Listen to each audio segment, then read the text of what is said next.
I'm an African. I don't apologize for it.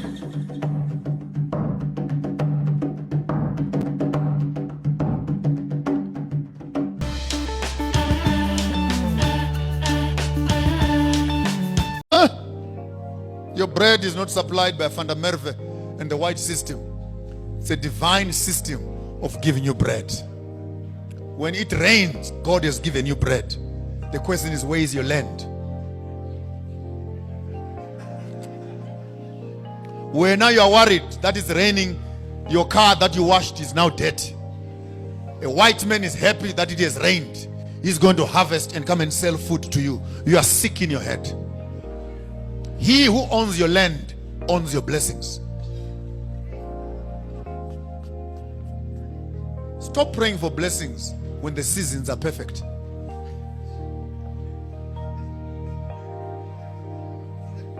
Who told you that God will bless you in a flat?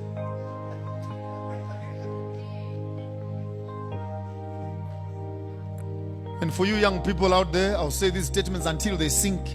You are not ready to come and marry any one of my daughters if you don't have land. You must make the land pregnant first before I can see my grandchildren. If you don't know how to look after land, you can't look after a woman. That's why God gave Eden first before Eve.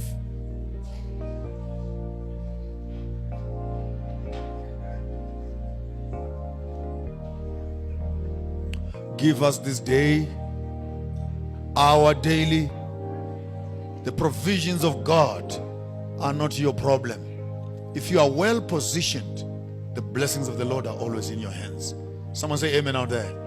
And then you claim to be Adventists. Let me whip you with your own sticks. Why do you think Ellen White was saying get out of the cities?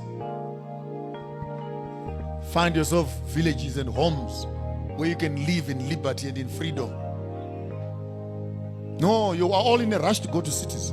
And then you say the mark of the beast is coming. The mark of the beast is coming, and it will come to the donkeys. And the donkeys are those that are working for the master. And when it finally comes, will you survive?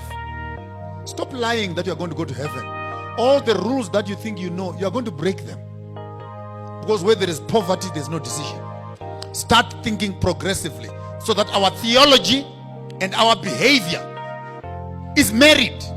We cannot be talking about the second coming of Jesus, the mark of the beast, and the end of time.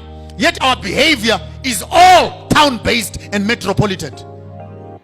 Then there's something fundamentally wrong. We